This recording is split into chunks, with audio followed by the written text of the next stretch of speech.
Anke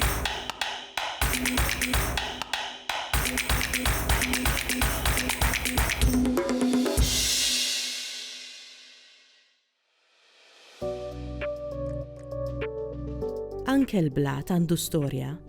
It-tim tagħna ltaqa' mal-ġeografa Dr. Ritjen Gawci sabiex nitalmu aktar dwar il-blat tad-dinja u ta' pajjiżna u dwar il-kliem li nużaw biex niddeskrivuh.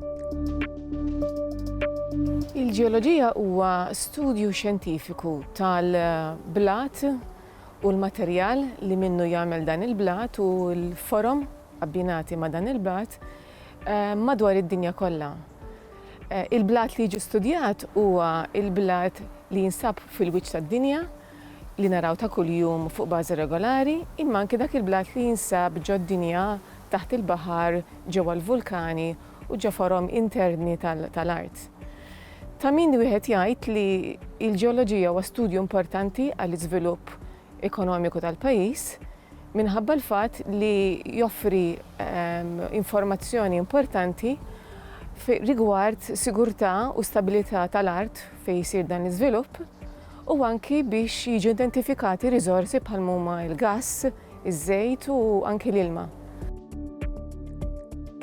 Hemm 3 kategoriji prinċipali ta' blat madwar id-dinja. Dak li huwa blat sedimentarju li jiġi format minn depożiti taħt il-baħar li jibda jissedimenta ruħu bil-mod il-mod, jissolidifika u jimbagħad jifforma blat. Hemm ukoll dak li huwa il-blat ignew li huwa prinċipalment magħmul minn materjal li jkun ġej minn ġewwa d-dinja, lura jkun qisu bħal materjal maħlul li mbagħad kif jesponi ruħu fuq wiċċ id-dinja jaqgħad u jissolidifika. U mbagħad għandek dak li huwa blat metamorfiku. Dak huwa jkun blat li jkun oriġinarjament jew ikun ignew jew sedimentarju, imma taħt proċessi intensi ta' temperatura għoljin u anke pressjoni għolja jibiddel il-forma u l-istruttura tiegħu u jsir għal daqstant blat metamorfiku bħalma huwa pereżempju l-irħam. Il-Gżejjer Maltin ġew iffurmati minn proċess sedimentarju għal daqstant il-blat huwa kkunsidrat bħala blat sedimentarju u ġie format bejn 30 u 5 miljun sena ilu f'kuntest fejn kien għadu taħt il-baħar, allura kien iffurmat minn depożiti ta' natura marina li minnu mbagħad ġie format il-blat li għandna llum.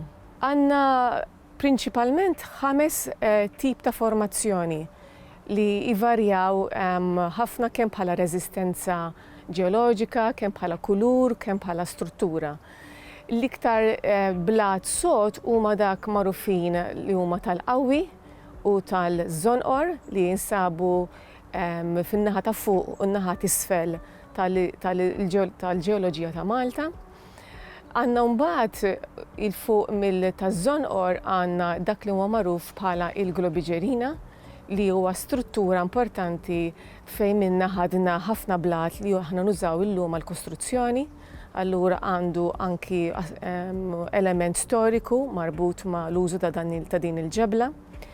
Għandna mbagħad it-tafal dak li jissejjaħ bħala blue clay li jinsab fuq bejn il-globigerina u tal-qawwi, u mbagħad għandna s-saf naqa' żgħir imrammel jgħidulu l-green sand li ma tantx jinsab ħafna postijiet f'Malta u għawdex, allura għal daqstant huwa naħseb l-iktar saf li huwa żgħir meta tikkomparah ma' l-istrutturi l-oħra tal-ġeoloġija ta' Malta.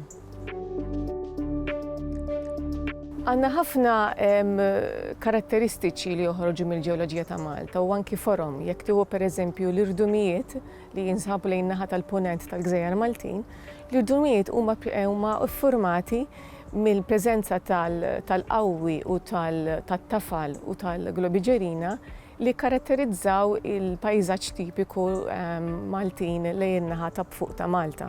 Għandna wkoll ħafna fossili peress li huwa blat sedimentarju, allura għandna preżenza qawwija ta' qxur ta' annimali li ġew depożitati fil-qiegħ il-baħar bħal huma qxur ta' ekinoidi, qxur ta' foraminifera, snin ta' ħut kbir bħal sharks li jinsabu ġifieri infilsa fil-ġeoloġija u l-struttura.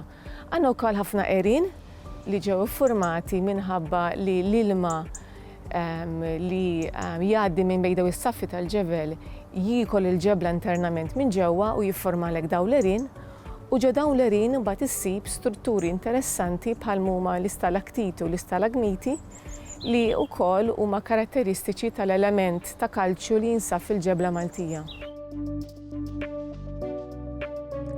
Hemm ħafna espressjonijiet ħelwin li jintużaw, naħseb l-iktar waħda li tintuża hi meta xi ħadd ikollu naqra ras wibsa u ngħidulu għandek ras taż-żonqor.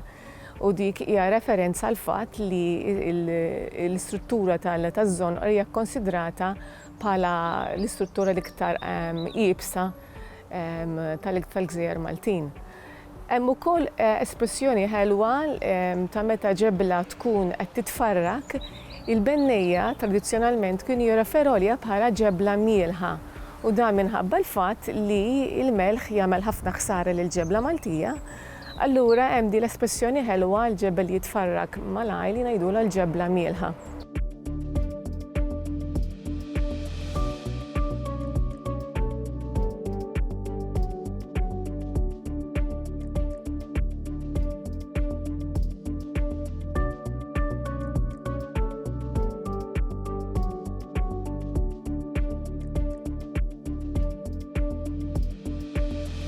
Il-Sinna jixtieq jirringrazzja lill-Aġenzija Nazzjonali tal-Litterizmu, lill-Ministeru għall-Edukazzjoni u x-Xogħol, lill-Kunsill Nazzjonali